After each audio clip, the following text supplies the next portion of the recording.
Yeah.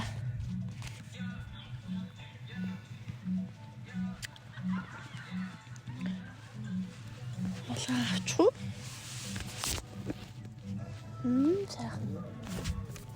Царайгаа харилцаж байгаад ярих үйдүүлээ эсвэл охин бит хоёр амралтаас амралт, туслангаас туслан гэсэд л явж байна да. За жоохон энэ background дуу энэ хойны одоо дуу та нарт хэр сонсож байгаа би мэдэхгүй байна тий. Гайг баха. Утасныхаа микийг хичээлж байгаа болохоор учир зүггүй. Амар сонсогдохгүй баха. Яг энд бол амар чанга дуу явж байна. Энэ туслангийн хүүхдүүд гадаа чилэрч байна. Спикер дээр дуу тавиад. Би тэгээ жоохон холдоод жоохон чимээгүй урчинд ирж байгаа царай. Зя сайн байна уу? Та нар сайн уу? Би сайн. Ямар томаалцгүй. What the fuck? Ямар томаалцгүй. Хүш би энэ аал сонсны үүр мөрөн дээр ирээ суучаагүй зү. No right. Хот орж байгаа хэдүүлэг гоё миктэй болъё. Хот орж байгаа хэдүүлэг гоё миктэй болъё гэж би бодсон. Одоохондоо л тэгээд энэгээр л болгоё да. Зараал болгоё да. Энэ зундаа болоход орохгүй байх. Манай охин бит хоёр ер нь хөтөө туслангаас туслан лагераас лагер тэнж усаргаад харах байх. Тэгээд зуныг дуусгаад нэг сайхан хот орж байгаа л гоё мик зэгтэй болж байгаа. За тэр болтол ингээд хэдүүлээ миний утасны микээр л болгоцгоо чи. За юу.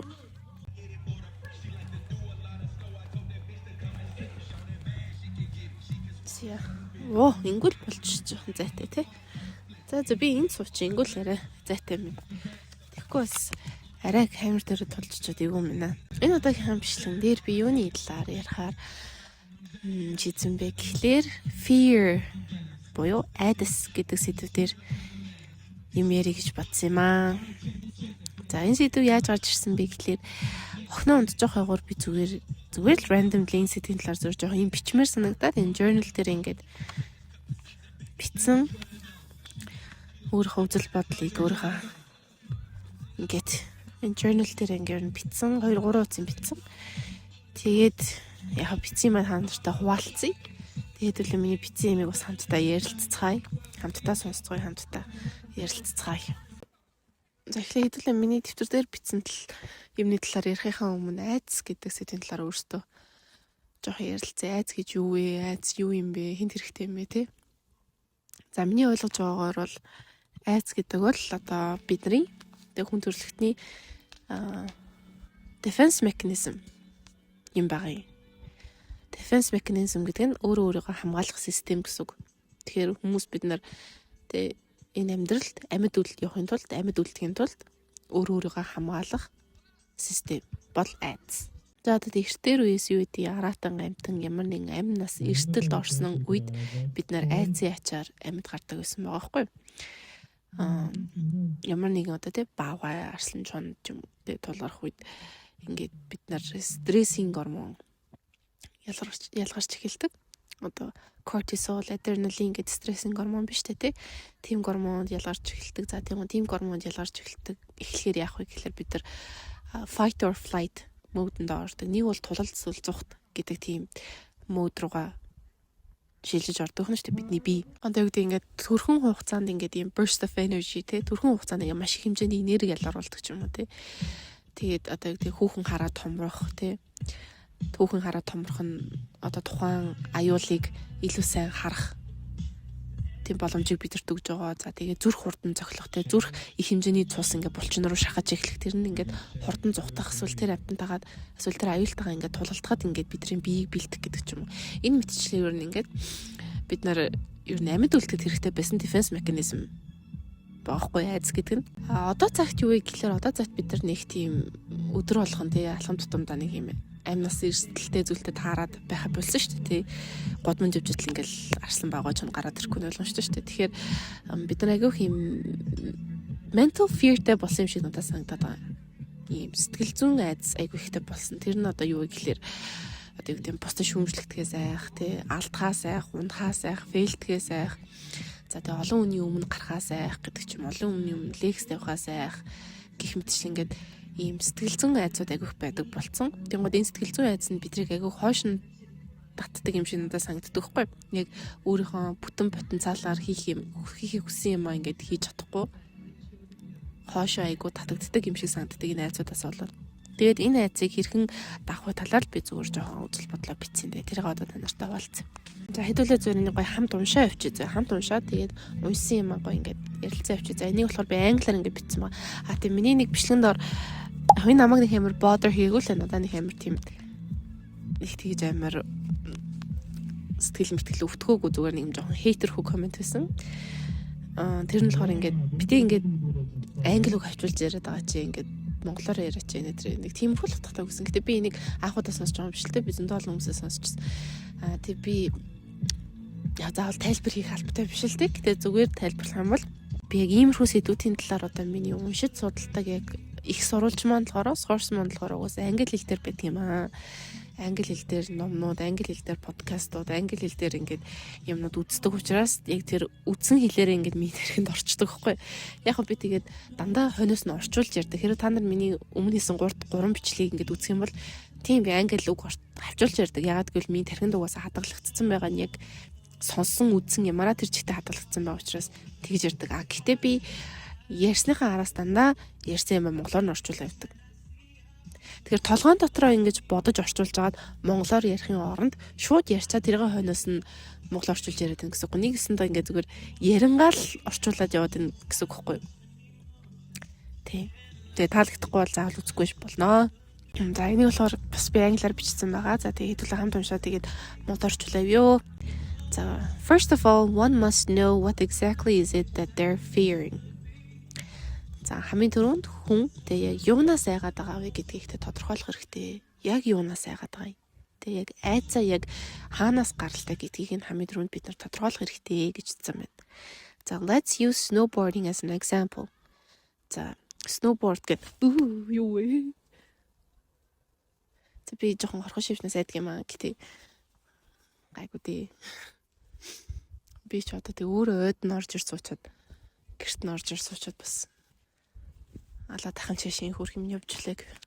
За snowboarding гэдгийг одоо зүгээр жишээгээр хэдүүл авч үзье зөө. За яг заавал snowboarding байх албагүй л дээ зүгээр. Жишээ өөр юу ч байж болно заяа. Анх удаа ингээд snowboard-оор гулгаж үзэж байхад эсвэл гулгаж эхэлж байхад хүмүүс ингээд одоо жишээ айгаад байна гэлтэйгдэж штэ тий. Яг юунаас найж байгаа юм гэдгийг эхлээд тодорхойлох хэрэгтэй. Is it the falling and physically hurting yourself? За унаад тий бүр яг ингээд бие махбодоо ингэж өвтгөж гимтэхээс нь тааж гинэ. Эсвэл or is it the height? Эсвэл өндрөөс айдаг юм уу та тий? Or perhaps falling in front of people and looking foolish. Эсвэл хүмүүсийн өмнө унахаас айж байгаа юм уу? Ингэж тодорхойлох нь ямар учиртай вэ гэхлээр таны айдас ямар нэг юм physical айдас юм уу эсвэл mental айдас юм уу гэдгийг ер нь та өөрөө ойлгоод авчих гэсэн үг. Ямар нэгэн бие махбодонд чинь аюул учрахаас тааж гинэ эсвэл сэтгэл зүйн айдас уу гэдгийг эхлээд ялгана гэсэн үг байхгүй. Ямар том өрн ширгүүлцээ.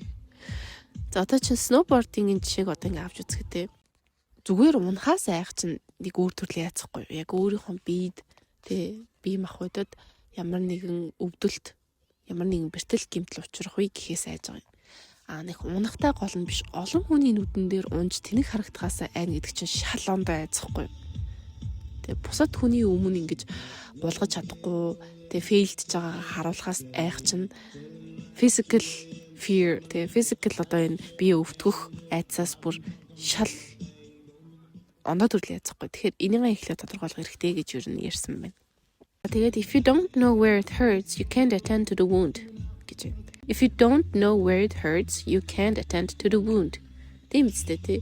Яг хаана тэр одоо айдас ч юм байгаа. Яг юунаас тэр айдас ч үүсэлтэй гэдгээ та мэдгүй бол тэр айдастайгаа та нүүр тулах. Эсвэл тэр айдасаа давж гарах танд хэцүү байхгүй. Би яг ийм юмнаас болоод байгаа юм. Би өвдөхөөс болоод байгаа юм. Эсвэл өвдөхтэй гол нь биш юм байна. Би ээж би гац бичлэг хийх гэснээр маяглах юм байна л та. Таны одоо тэг хөлний чи хаана газар шархагдсан байлаа гэж бодоход та тэр шарх нь яг хаана байгааг мэдэхгүй бол та хаана гэж мэдэж тэр шархаа имжлэх юм бэ тийм үстэй. За тэг fear is natural. It's a defense mechanism. It is the very thing that helps us survive. It protects us from harm. Гэж. За тэгэхээр миний сая ихэнд ярьдаг юм гарч байна те. Айдас бол natural буюу айгу тийм энгийн зүйл, байглаас бидэнд өгсөн зүйл. За энэ бол бидний те хамгаалах механизм. Тэгээ биднийг survive буюу амьд үлдэхэд тусалдаг зүйл. Тэгээ биднийг аюулаас хамгаалдаг зүйл юм аа. Тэгэхээр ямар нэгэн зүйлээс айлаа гэд тэрнээс ичж санаа зовх юм шаардлага байхгүй. Яг тэгвэл энэ ч угаасаа айз гэдэг чинь айгүй natural зүйл байхгүй. Угаасаа бидэнд өгсөн зүйл. Юунаас нь ч санаа зовдیں۔ Хүн айштай айж болно штэ тий. Гэхдээ айз чинь айгүй reasonable утга учиртай юмнаас айж гин үү? Эсвэл зүгээр утга учиргүй юмнаас айж гин үү? Айз чинь таныг хойш нь татж гин үү? Тий. Хийх байгаа зүйлээс чинь хойш нь татж гин үү? Тэрийг бас бодож үзэх хэрэгтэй. For example, back in the day, millions of years ago, зайнал миний саяны жишээ чинь тий дээр үед ингээд аратан амтантай ингээд болохоор айз бидрийг ингэж амьд үлдээдгээс ач тустай байсан юм аа гэд. За тэнгууд mental fear буюу одоо сэтгэл зүйн айдас нь болохоор created from societal brainwashing that you must fit in, you must be perfect, or you must be a certain way to be considered worth it. За энэ дэр бичгтээ болохоор чи заавал ийм байх ёстой, чи заавал тийм байх ёстой, чи заавал төгс байх ёстой, чи заавал одоо бидний одоо гаргасан зохиосон энэ хайрцагт багтчих ёстой гэдэг одоо энэ нийгмийн тарих угаалтнаас болоод хүмүүс ийм сэтгэл зүйн айцгтай болцсон. Яагаад бол төгс биш байх юм бол тэр одоо гаргаж тогтоосон тэр хайрцагт нь багтахгүй байх юм бол өөр байх юм бол содон байх юм бол хүмүүс ингэж чамайг үн цэнэгүй сонин гачин гэж шүүмжлэх учраас ингээд ийм сэтгэл зүйн айцуд ингээд гарч ирдэг болцсон. Тийм учраас хүмүүс юм тэнэг харагдахгүй, тийм учраас хүмүүс юм султуур харагдахгүй гэж ингэж амар хичээдэг. Тэгээ тэнэг харагдахаас ч юм уу, фейлдгээс ч юм айгүйх айдаг гэж юу н битсэн байна. Бүр дээр үед ч хүртэл одоо ингээд бусдаасаа одоо юм жоохон сонин, содон, гаж гэдэг ч юм уу, бусдаасаа арай илүү сул дорой өвчтэй гэдэг ч юм уу, тэгэж тийм төрсөн ч юм уу, эсвэл тийм одоо гişүнээ угаасаа л гадуурхдаг жийдэг байсан. Хүмүүс бид нар бүр хоошо хэдэн 100 жил сая жил ингээд бодсон ч гэсэн амьдч гэсэн хүртэл тэгдэг тий амьтны ингээд сүрэг байж хахад хамгийн одоо юм сул дорой хамгийн эсвэл ингээд юм өвчтөй эсвэл хамгийн юм бусаасаа гай сонин төрцөн энэ амьтнаа хүртэл ингээд сүргээсээ ингээд жоохон гатуулах матуурах гэл амьтанд хүртэл тийм байдаг штэ. Тэгэхээр угаасаа ингээд нийгэм хизээ одоо тэг хэсэг бүлэг хүмүүс нийлж одоо нийгэм хизээ ингэж үүссэн тэр цагаас хойш угаасаа л ийм л байсан баахгүй. За тэгээ back to the snowboarding analogy. The fall is inevitable. When you start something new, you will fall, fail, hurt. That's the reality of being a beginner. So expect it and be prepared. Wear a helmet, learn how to fall safely. If your fear is rooted in something that you can solve, then go ahead and solve. Preparation is always a good thing. But also, no amount of preparation will lessen the fear if it is connected to your self-worth. Унахгүй байна гэж бол угаасаа байхгүй. Унжил таараа тийм үү. За энэ бол угаасаа ингээд ямиг анхан шатнаас нь хийж эхэлж байгаа хүний одоо цуглаж болохгүй үнэн reality тий. Угаасаа анхудаа юм хийж байгаа бол унана. Угаасаа анхудаа юм хийж бол failed нь анхудаа юм хийж байгаа бол өвдөн. Тэгжиж тэрнээсээ хүн суралцаж тий тэр зүйлдээ илүү сайжирна. Энэ бол угаасаа үнэн. Тийм учраас угаасаа унана. Унана гэдгээ аль хэдийн ингээд expect хийчих хэрэгтэй. Унана гэсэн хүлээцтэй одоо тэр зүйл рүү угаасаа орох хэрэгтэй. Угаасаа унана гэдгээ мэдж байгаа бол тий хүн унахаа мэдж байгаа юм чинь яаж болох вэ? Бэлдэж болно. Preparation тий одоо юу гэдэг малгай өмсдөг ч юм уу, дуудлага тий өмсдөг ч юм уу, эсвэл яаж зөв унах талаар сурдаг ч юм уу тий иймэрхүү бэлтгэл ажлууд хийх юм бол ядаж уналтаа арай зөөлрүүлж болно. Эсвэл уналтаа арай тий айцгүй унаж болно. Ягаад гэвэл яаж унахаас урцсан учраас эсвэл дуулага тий хамгаалттай учраас арай айцгүй унах гэсэн үг байхгүй юу? Энэ мэдчлээ ингээд тэр айж байгаа зүйлээ ингээд олчих юм бол тий урьдчлаад ингээд бэлтжиж болно. Go ahead and prepare. Preparation is always a good thing гэж аахгүй. Хэрв өөрөө чинь айдас өөрөө чинь ингээд засаж болохоор, бэлдэж болохоор зүйл дээр суурилсан бол одоо чинь сноуборд болгож агаад унаад өвдөхөөс айж штэ. Энийг чинь урьдчилаад бэлдэж болно. Урьдчилаад тий ямар нэгэн арга хэмжээ авч болохгүй. Тэр уналтыг арай зөөлөн болгохын тулд ч юм уу тий. Хэрвээ тийм зүйл дээр суурилсан айдас бол бэлтгэлээ сайн хийе. Бэлтгэл бол үргэлж сайн зүйл. Preparation is always a good thing тий. Бэлтгэлтэй байна гэдэг бол үргэлж сайн зүйл.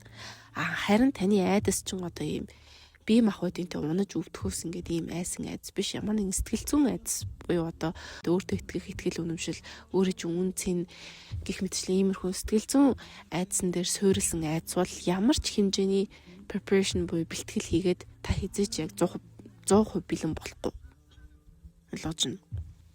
Тэгвэл хүмүүсийн андуураад идэг зүйл нь болохоор ингээд за одоо би зөв YouTube-ээр шавъя л да тийм ингээд YouTube эхлүүлэх гээ тэгээд ингээд хүмүүсийн шүүмжнээс ч юм уус бол ингээд чанаргүй муухай бичлэг хийгээд хүмүүс шүүмжлүүлэхээс доромжлуулахаас ингээд айдаг одоо юм айц шүү дээ тий. Тэнгууд одоо энэ чинь сэтгэл зүйн айц байгаа шүү дээ. Одоо энэнд яаж ч бэлдээ 100% бэлтгэлтэй болно гэж хэлж байхгүй. Таны өөрийн чинь үнцэн, өөрийн чинь хувь хүний одоо тий хувь хүн дээр чинь одоо тийм суурилсан айц учраас гадна талаас нь одоо материаллык зүйлээр 1000 бэлдээд юусоо бэлтгэлтэй болохгүй, бэлэн болохгүй. Ойлгож байна. Сэтгэл зүйн тэгээд хоторох юмн дээр чинь суурилсан айц учраас гадна талаас нь 1000 материалаар ингэж бөмбөгдөж бэлдээд та хизээж 100% бэлэн болохгүй. Тэгэхээр ингээ яах нь улам хойшлуулаад байгаа юм шүү дээ тий. Бэлэн болж өгөхгүй болохоор за бэлэн болохоор эхэлнэ гэл. За гой камертай болохоор YouTube бич эхэлнэ гэл. Камер авчдаг. Тэсэн чи за гой миктэй болохоор гэл ингээл хойшлуулаад та хизээч яг ингээд 100% бэлэн болохгүй байхгүй. Яг л анханасаа асуудал нь тэр материалын зүйл биш байгаа байхгүй. Асуудал нь таны доторх одоо тий айц доторчин байгаа зүйл дээр суурилсан айц учраас гадна талаас нь 1000 материалаар бөмбөгдөд угаасаа яаж бэлэн болох вэ? Тэгэхээр та яах нь хизээч YouTube хийж эхлэхгүй байх нь шүү дээ.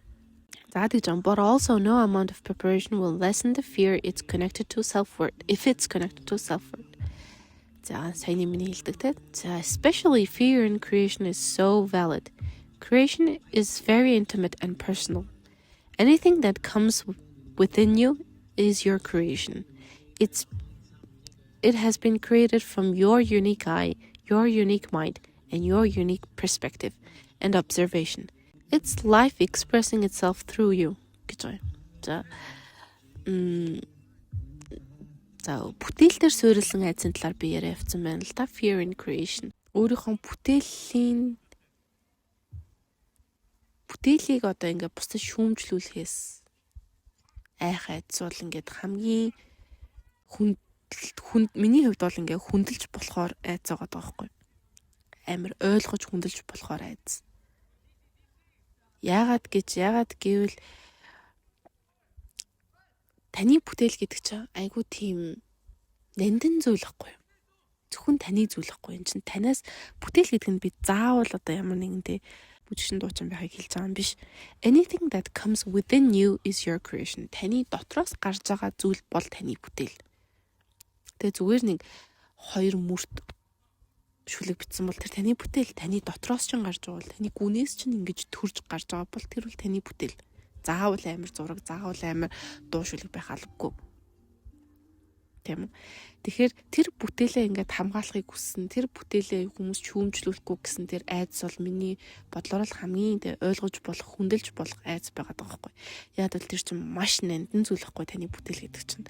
Тэр бүтээл чинь comes from your unique eye, your unique mind, your unique perspective and observation on the world. Тэр бүтээл чинь тий одоо дахиж тавтагдахгүй шүү дээ. Та хороо дэлхий дээр ганцхан. Тийм үү? Та хороо дэлхий дээр ганцхан та дахиж хизээж тавтагдахгүй. Тэнгууд таны бүх зүйл чинь нандин бохгүй. Та өөрөө маш нандин. Таны нүд нандин, таны одоо сэтгэж байгаа байдал нандин тий. Таны одоо амьдралыг харах өнцөг чинь нандин. Дахиж хизээж дахиад та гэж байхгүй байхгүй. Тэгэхээр зөвхөн таны нүдтэй харах өнцөг, таны одоо сэтгэх, бодох, таны одоо taste тэр зүйлээс бүтсэн бүтээл учраас таны бүтээл чинь маш нандин зүйл байхгүй. Тэнгууд тийм нандин зүйлээ хин нэгэнд шүүмжлүүлэхээс айх, хин нэгэнд одоо доромжлуулахаас айх айз гэдэг чинь амар ойлгож болохоор зүйл байгаа байхгүй. Угаасаа тэгэж айн штэ тий. Тэгээд it's life expressing itself through you. So of course the fear is valid. You don't want something so independent, so not independent. You don't want something so intimate, so personal to be judged or handled harshly by others, because it's basically your baby. Therefore, do not minimize your fear. Allow it to take up space. Та угаасаа тийм өөрийн гэсэн нандин өөрөөс чинь төрсөн дотроос чинь гарч ирсэн тэр зүйлийг тийм амархан хүмүүсттэй муухагаар шүүмжлүүлж доромжлуулахыг угаасаа хүсэхгүй. Хинч хүсэхгүй. Тийм учраас айцаа хизээж битий ингэж бусдад жижигрүүл тайлбарл. Don't minimize your fear. Одоо чинь юу гэнтэй хүмүүст одоо ингээл хүмүүс ярихта одоо би чинтэй одоо ингээд YouTube хийж хэлж байгаа шүү дээ. Одоо тэрийг ингээд YouTube хийхээсээ хэрэг би одоо ингээд айжлаа гэж бодоход одоо найстай ярихтаа үгүй хаа амар тэнэлтэй би ихт ингээд айгаад байгаа харин тэ амар тэнэгээ. Үгүй тэнэг биш. Таны айц тэнэг биш. Юурөөсөө тэнэг биш вэ? Тийм биз дээ. Таны одоо энэ YouTube бид чи одоо миний контент гэдэг чи одоо бас миний бүтээл шүү дээ. Миний надаас дотроос минь гарч ирж байгаа тэг ийм бичлэг хий, ийм орчин тэг ингэж эдитлийгээд миний дотроос гарч ирж байгаа миний бүтээл тэгэхээр надад нандин зүйл. Тэгэхээр би энийг хүмүүст шүүмжлүүлэхээс айхан ойлгомжтой зүйл. Энэ юурөөсөө тэнэг биш энэ айц. So do not minimize your fear. Allow it to take up space. Ингэж аахгүй. Own your fear, accept your fear, and let it pass through you like a stream of water. Өөрийнхөө айцыг хүлээн зөвшөөр. Тэгээ өөрийнхөө айцтай одоо ингээд те өөртөө ингээд ярих хэрэгтэй. Ер нь ингээд өөртөө хүн ярих айгүй хэрэгтэй зүйл байдаг шүү за. Одоо жишээ айж ивэл би юмнаас болоод ингээд айж гин. Би ингээд өөрийгөө ойлгож гин. Юмнаас болж ингээд айх нь аргагүй шүү дээ. Тэ надад энэ айц төрөхөд ингээд valid аргагүй шүү дээ.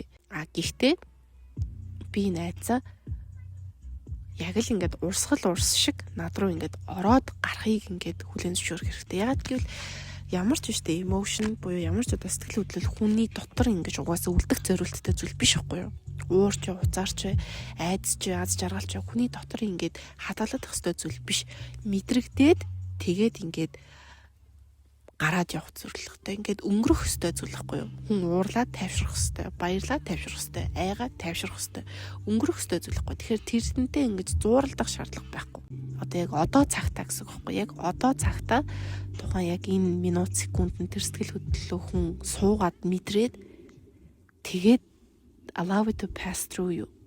Таныг ингээд дайрч өнгөрж байгаа юм шиг ингээд буцаа танаас гараад явах хэвээр зүйл байхгүй. Сэтгэл хөдлөл гэдэг чинь аль нь ч байсан. Fear helps you explore yourself. It pinpoints towards your limit that you have to push through. За одоо энэ хэдүүл арай жоохон өөр талаас нь харж ярих гэж байна. Айдас бол таныг өөртөө шин танилцахад айгүй хэрэгтэй юм хэрэглэгдэх хүн гэж бодчих заяа. Айцын ачаар та ер нь өөр хандлаар айгүй их зүйлийг мэдэж авч болно. Таны одоо яг өөртөө тавьсан тэр хэмжээ хязгаарлуу чинь тэр лимит рүү чинь айц яг ингэ зааж идэг. Тэгээ одоо зураас руу гэсэн. Одоо та өөрийгөө ингэ хязгаарлалсан маш тэ би энийг чадна, энийг чадахгүй, би ийм хүн биш гэдээ яг ингэ ийм хайрцаг зураад ингэ хязгаарлалсан ба. Тэнгүүд яг тэр хайрцагны чи яг тэр зураас руу айдас зааж өгдөг.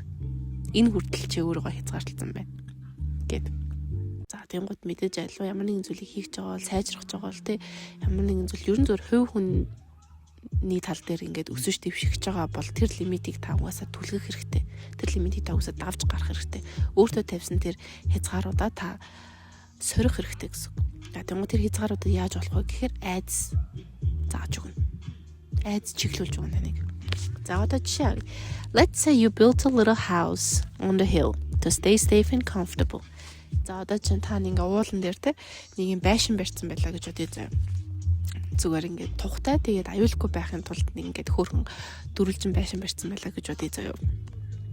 It has pretty little windows and a pretty door. За ингээд юм хөөрхөн цонхнуудтай тэгээд юм хөөрхөн хаалгатай ингээд юм хөөрхөн дөрвөлжин дүнзэн байшин. Төсөөлөөрэй манайхаа.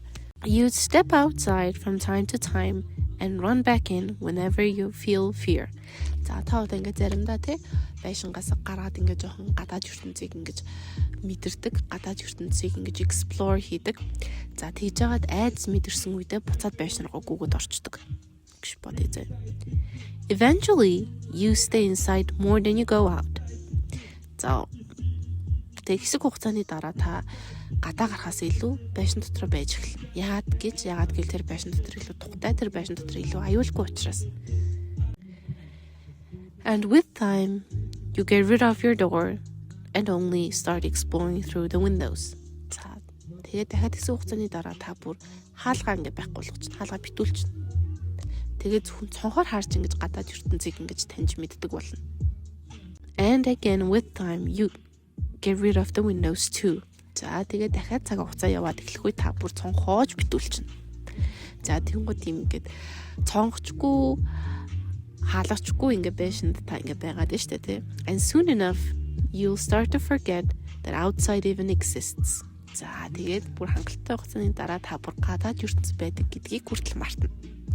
Тийм үү, та байшин дотор байсаар агаад тэг байшингийн чинь гадаа ямар том хорвоо ертөнц, ямар том танилцаж мэдихтэй сурж мэдих байгаль хорвоо ертөнц байгааг та мартна.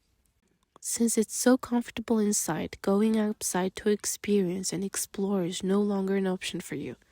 За тэг гэр дотор байшин дотор маш тухтай, маш аюулгүй байгаад байгаа учраас гарч одоо тэг explore хийн, experience хийн буюу одоо суралцсан, танилцсан гэдэг бол сүултээ бүр ингээд таны толгойд ч орж ирэхэ болно.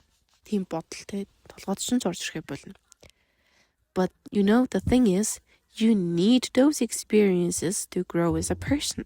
За чухал зүйл нь юу вэ гэхэлэр та хэрэг яг өсөж хөгжиж гэж бодохгүй, сайжрыг гэж юусаа бодохгүй байвал та наад байшиндаа байгаад иж болно. Гэтэ өшөө илүү сурч мэдээ, таны өсөй хөгжиж гэж бодож байгаа бол та яалчгүй гадаа гарахаас өөр арга байхгүй. Тэгжиж та угаасаа хувь хүн чинь өсөж дэвшин. Өшөө олон зүйлийг харж өшөө олон зүйл рүү орж өшөө олон зүйлийг туршиж үзэж ингэж гарч ижил та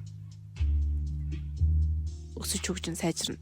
Хичнээн тэр нь амар байсан ч гэсэндээ. Тэ гадаад ертөнц хичнээн амар байсан ч гэсэндээ гарахаас өөр аргагүй. Тухтай байна, аюулгүй байна гэд байшиндаа суугаад байвал та яг одоо байгаа цэг дээрээ байгаа л юм. Хашаач сайжрахгүй. Дэшээч сайжрахгүй, доошооч муудрахгүй. Байна гэсэн. All those experiences helps you grow and broaden your perspective and understanding of life. To get out of this house, you need to find your walls. За миний одоо тий айдас таныг лимит рүү чинь буюу одоо таны хязгаарлалт чинь чиглүүлж өгдөг гэдэг талаар ярих гэж байна.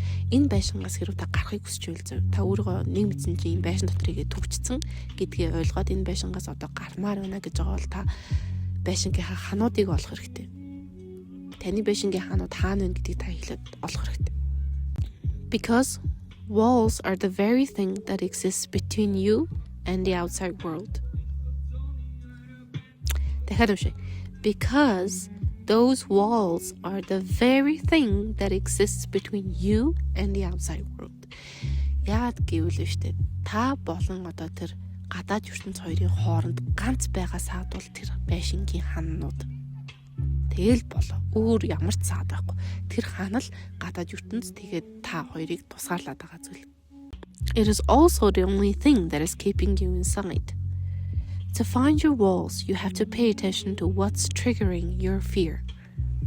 Those exact triggers will point you towards the walls of your house. За. Тэгэхээр ханыг яаж болох вэ гэхлээр шүү дээ. Нэгснэ та харахгүй ингэ байшин дотор байгаа шүү дээ. Юу ч харагдахгүй, цонгочгүй, хаалгачгүй, хаваарахгүй байшин дотор. Юу таны айдсыг ингэж өдөөж ин, юунаас айж ин, тэг юу хийхээр айж ин гэдэгтээ маш нарийн анхаарал хандуулах хэрэгтэй. Та одоо гадаа гараад уцаа бариад ингээ влог хийгээд юм яриад явна гэхээс айж гин үү? Эсвэл та олон хүний өмнө гараад юм ярихаас айж гин үү? Юу таны тэр айдсыг өдөөж гин? Яг тэр зүйлдээ маш нарийн анхаарал хандуулах хэрэгтэй. Яагаад гэвэл тэр айдас чинь таныг ханчин хаана байгаа вэ гэдэг рүү чиглүүлж өгнө, зааж өгнө. Because touching the wall or even going near your wall will trigger fear, doubt, and discomfort. Which makes sense because you built those walls to be safe and comfortable. So the wall is only doing the job you gave it to do, to keep you safe and comfortable. And most importantly, inside. За яагаад хан руу тэ айдас таныг тэр байшин гэж хан руу чиглүүлж өгдөг вэ гэхлээр ханандаа зүгээр ингээд жоохон гурууныхаа үзүүрээр хүрэх ч юм уу эсвэл хан руугаа жоохон ойртоход эргэлзээ айдас төрүүлнэ, эргэлзээ төрүүлнэ, тухгүй байдлыг те мэдрүүлнэ. Яагаад вэ гэвэл энэ ханыг та барихтаа угаасаа таныг аюулгүй тэгээд таныг тухтай байлгах тийм зорилгоор та энэ ханыг барьсан учраас энэ хан зүгээр ажиллаа л хийж гин гэсэн. Тэгэхээр угаасаа энэ хан таныг дотор байлгах зорилготой, таныг аюулгүй байлгах зорилготой, таныг тухтай байлгах зорилготой. Тэрнээс биш ингээд тэг гадаад ертөнц рүү гараад аюултай зүйлсийг туршиж үзээ, тэ одоо янз юм сорж үзээд ингээд ийм юмнаас таныг сэргийлэх зорилготой угаасаа баригдсан учраас хан руу ойртох юм уу, хананд хүрэх үед угаасаа танаас одоо ийм айдас төрүүлнэ. Эргэлзээ төрүүлнэ, өөртөө итгэх итгэлийг чинь тэ савлуулна гэдэг ч юм уу. Ингээд ойлгогдож байна уу те? But I need you to go towards that fear, towards that trigger, because that is exactly where your wall is going to be. Slightly touching your wall or going near your wall is so uncomfortable and scary. So you can only imagine how intense it would be to break down that wall. But it is the only way you can step outside that house. За. Тэгэхээр одоо ингээд айц төрөөд эхлэнгууд та хан руугаа ойртож гин гэсэн үг байхгүй юу? Тэ. Айц төрөөд эхлэнгууд болох биш. Харин айц төрөөд эхлэнгууд тэр айж байгаа зүйлээ хийх ёстой. Тэ. Олон хүний өмнө гараад юм яар камера бариад тэ гудамд гараад влог хийгээд алхмаар байл алах одоо юу вэ? I don't know. Юунаас айгаад байгаа, юунаас санаа зовоод, юунаас ичээд байгаа. Тэр зүйлээ хий, болох биш. Ягаад гэвэл та тэр айцыг мэдэрч байна гэдэг чинь та хантайгаа амар ойрхон байна гэсэн үг байхгүй юу? Тэнгүү та болчингууд ганаасаа холдчих чинь гэсэн. Айсан ч гэсэнтэй хийх юм бол тэр зүйл тэр чиглэл рүү явах юм бол та ханаа хаанагааг олж мэдэж болно. Ханаа ханааг олж мэдэж чадах юм бол нураач бодод үзэлтэй дөнгөж хан руугаа дөхөж очиход эсвэл ингээд дөнгөж хуруугаараа хүрэхэд тэгэж амар өөртөө ихтгэлгүй байдалтай айдас мэдэрч байгаа юм чинь ханаа нураахын тулд ямар хэмжээний зориг, ямар хэмжээний хүч хөдөлмөр хэрэгтэй болоо тий. Тэгэхээр та бэлтгэлтэй байх хэрэгтэй. So you have to work through the fear, not ignore it, not avoid it, not push it down or store it, but acknowledge it, honor it, accept it and work through it. За тэгэхээр миний сая хэлдэг те та айцаа хүлээн зөвшөөрөх хэрэгтэй, айцаа ингээд ойлгох хэрэгтэй те.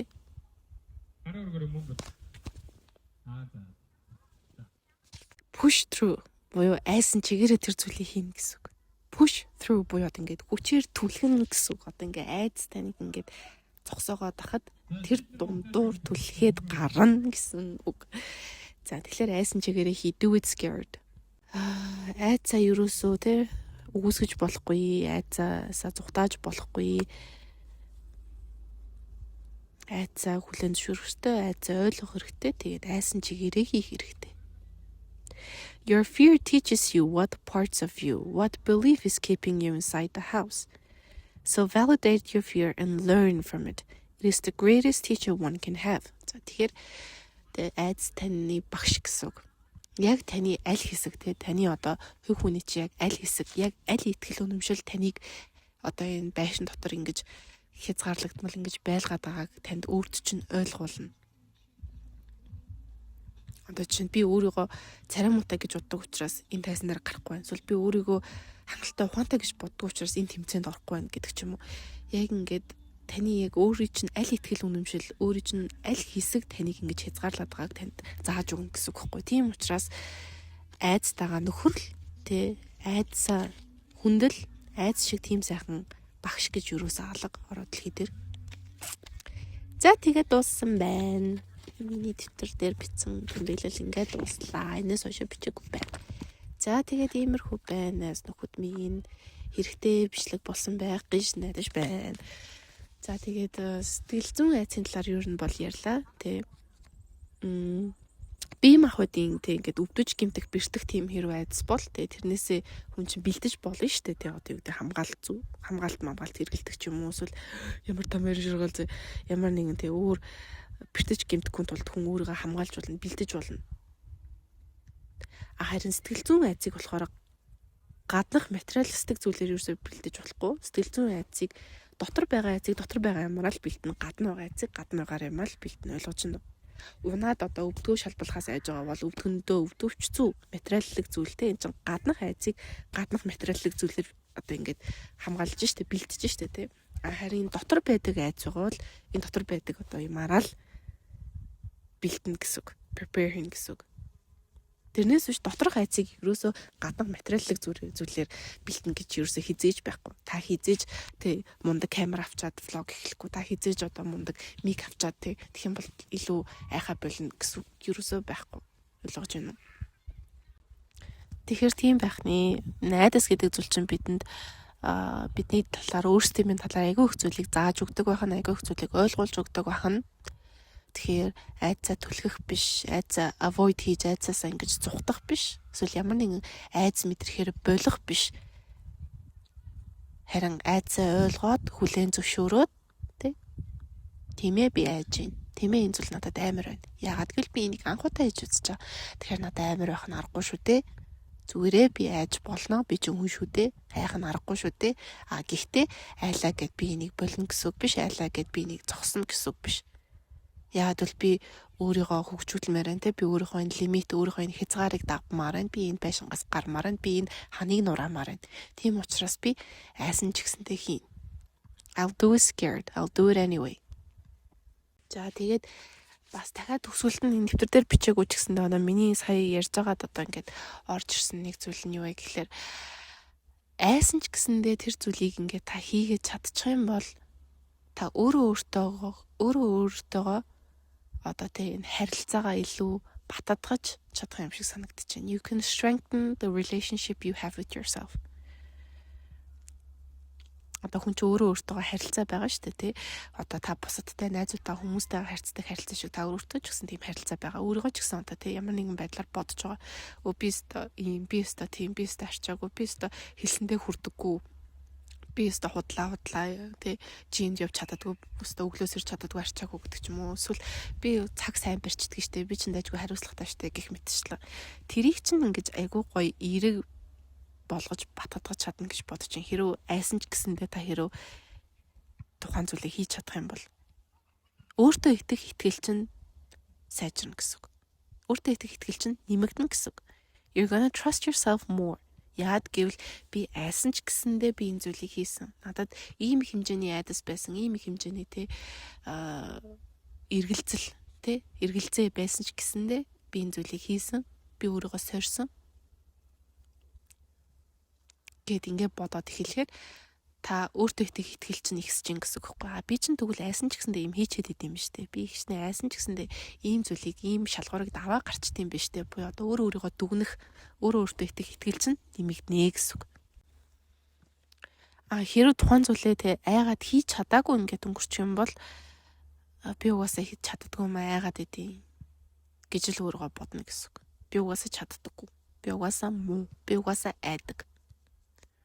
Ийм үгнүүдээр та өөрийгөө дүрсэлмээргүй байгаа зү. That's not the relationship you want to have with yourself. Is it? За тийм байна. Тэгэхээр айсан ч гэсэндээ хий. Тэгээд одоо хүмүүсийн шүүмжлэлээс доромжлолоос одоо айжлаа гэж бодоход хамаагүй хий. Тэгээд яг мэдээж шүүмжлэл нь угаасаа доромжлол нь одоо тий унана гэдэгтээ бэлтгэлтэй бэ гэж хэдүүл ярьсан шүү дээ. Саяны сноубордын жишээн дээр тэрнтэй адилхан баг. Угаасаа сошиал медиа руу орж ирж бол одоохондоо би өөрийнхөө жишээн дээр сошиал медиа руу яриад байна л та. Гэтэ энэ юу нь бол бүх юм дээр ашиглагдчих шүү за. Бүх жишээн дээр ашиглаж болно. За тэгээ дараагийнхаа бичлэгээр хэдүүлээ. Арай нэг өөр сэдвээр уулзцаая. Bye bye. Хайртай шүү.